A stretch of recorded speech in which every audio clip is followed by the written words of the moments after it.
Hi everyone, my name is Elad Gross, and I'm here to talk to you about the Missouri school assault laws and the changes that are coming in 2017. And the bottom line is, nothing's really changing. Now you might have seen some local and national news stories about how Missouri's new laws are going to be charging kids with felonies for fighting at school. That 5-year-old kids are going to be charged as criminals for throwing crayons at each other. Those stories are not true. I'm the president and CEO of the Education Exchange Corps, which is a nonprofit that's been working with kids here in St. Louis for the last 9 years. I'm also a former Assistant Attorney General of Missouri.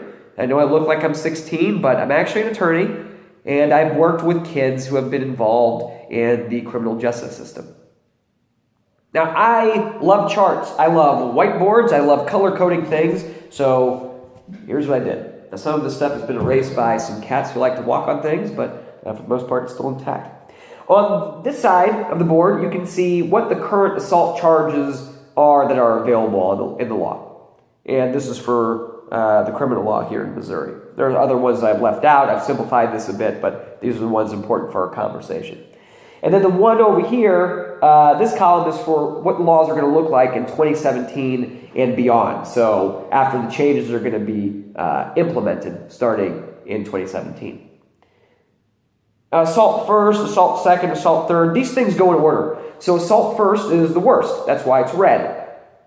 See, color-coded it. It's a felony. It's like you're trying to kill somebody. Assault second is also a felony. Assault third today is a misdemeanor. So that's lower than a felony, a lower level of punishment. And then today there's also this other type of assault that isn't numbered. I wrote assault school here. There is a charge for assaulting somebody on school premises or a school activity or on a school bus. Today, that is a felony. So that charge does exist today.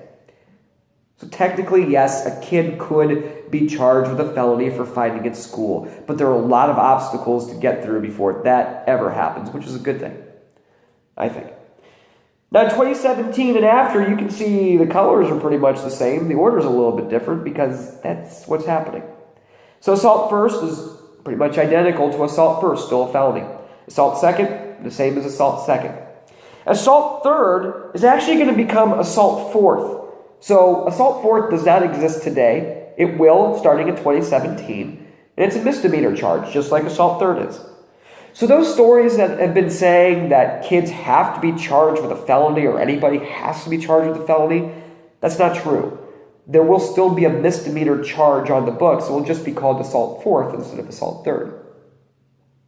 Now this assault at the school charge is actually going to form a new assault third charge. The only difference is it just doesn't only have to happen at school. So it can apply to anybody. It can apply to folks in a bar or in a blues game or in the park, wherever.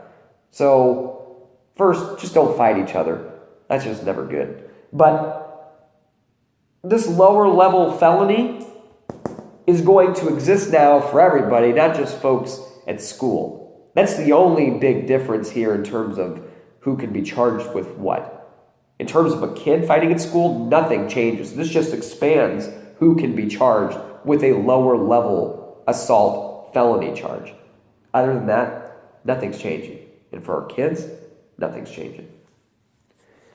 Now, the punishment for these lower level felonies is increasing. Not in terms of the years that you could spend in prison, but in terms of what the potential fine could be. It's going from $5,000 today to potentially up to $10,000 in 2017. Now that's a big jump, and there's a big issue with that in terms of folks' ability to repay that. But that's something that applies in the criminal justice system in general, not just for kids. In terms of whether a kid is more susceptible to being prosecuted for a felony, nothing is changing because of these changes in the law. All of these assault charges, these all apply in terms of the criminal law. So these charges, felonies, misdemeanors, this stuff applies for people who are in adult court. Now, kids do not start out in adult court. In fact, most of this stuff doesn't even get to a juvenile court. And it takes two to tango, as my mom says, so here's a school fight right here. A lot of times, that's where the school fight ends.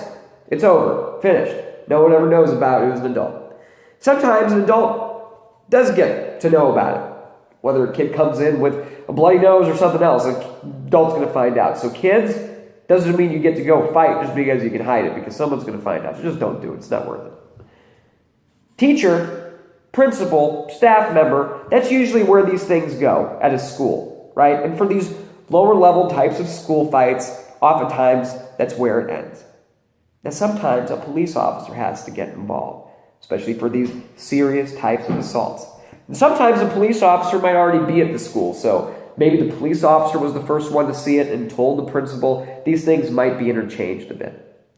And the police officers, the law enforcement person, they're the ones who investigate whether some kind of a crime happened. And if they determine that, yeah, potentially something did happen, they might have to refer it to a juvenile officer, which means that this thing is going to juvenile court, not to criminal court, not to criminal adult court. So that's why we come down to here with this kid, and here's the juvenile judge, okay? And this side over here is the criminal court. This is the one with the jury and everybody else. That's the one that folks are talking about today. But kids do not end up here very often at all. In fact, in Missouri in 2015, only 0.24% of kids who are in the juvenile system, who made it through this whole top row all the way over to the juvenile system, only 0.24% of them ended up being certified as adults to stand trial in a criminal proceeding.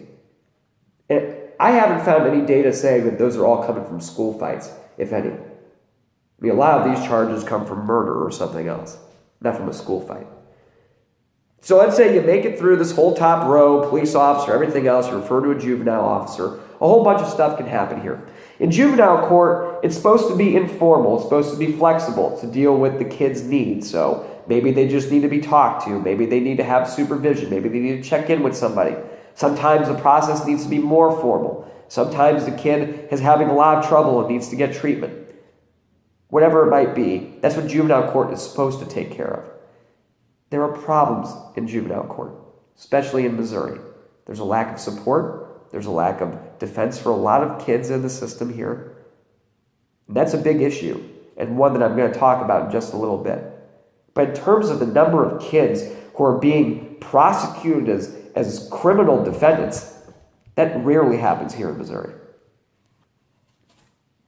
Why is this stuff all important? Well, first, this information, this whole news story, everything else, started because 2 school districts put out notices saying that kids starting in 2017 could potentially be charged with felonies, that the law has somehow changed. The law hasn't changed. These school districts are wrong. Now, I'm not sure if they just put this out as a mistake or if this was some kind of an attempt to scare folks into behaving. I hope that wasn't the case. But if schools are going to be using this change in the law, which does not exist, to further criminalize student behavior, that is a big problem that we need to make sure we do not allow to happen. And so we need to make sure that school districts are not doing this. And I've reached out to both of the school districts that have put this notice out in order to help them better understand what's going on. And maybe this video is going to do everything. Who knows? What's also problematic is that the media has emphasized what these mistakes are without really challenging what these issues are. And a lot of folks have commented without having read the law or seen what the changes are. And it's unfortunate because the law is oftentimes inaccessible, and unfortunately very inaccessible to folks who are not lawyers or who have not practiced the type of law that's involved. And I've got to push my cat out of the way because for some reason she wants to interrupt me right now. So sorry about that. But a lot of misinformation has been put out there, and so that's why if you look at our blog post, which we'll link below, you'll be able for yourself to go look at all the law that's involved here, all of the citations, and see for yourself that the law really isn't changing, that what these school districts have put out there are wrong, and what these news media outlets have then said based on what these school districts have said, they aren't right too. And unfortunately, this all happened during winter break as well, so maybe this was hard for school districts to respond to. I know that some have been responsive already, so hopefully we'll be able to get some of this stuff cleared up. Finally, what's most distressing for me and somebody who's been working with a lot of kids who've dealt with a lot of issues is that this issue about this law has distracted a lot of folks from seeing what the real issues are that are affecting our kids in the communities that have been historically and currently underserved. There are major issues in our juvenile justice system. Kids are not getting the kinds of defenses that they need. They're not getting the kind of support that they need. In fact, there was a big issue with the St. Louis County courts where the Department of Justice had to get involved. And I know that folks are very well intentioned and we need to provide them with more support in order for us to succeed. But kids are getting stuck in the juvenile system, not in this criminal system that really is not impacting these kids that we're talking about having fights at school. Also an issue, the education system, and one that's been a big issue for a long time. So instead of talking about where these major areas are, where this school-to-prison pipeline is actually flowing through, we're talking about some red herring that doesn't even exist. Hopefully the energy, though, the urgency that folks have around this issue will be able to be translated into focusing on the real problems that we need to take care of in order to make sure that all of our children have a real opportunity. So I'm excited to talk with folks. I'm excited to help folks understand what's going on. Bottom line is the law is not changing. Bottom line is if a school district is trying to enforce new kinds of rules based on some change in the law that doesn't exist, that is a big problem. We need to make sure that kids are not being affected by that. And the bottom line is we really need to deal with the problems that are facing our kids so that everybody does have opportunity. And I hope we can focus on doing that the right way. If you have any questions, please feel free to post them. Feel free to send an email to me or contact me however else you want to. You can visit the Education Exchange Corps online at www.edexco.org. Otherwise, have a good day. Hope this all worked out for you.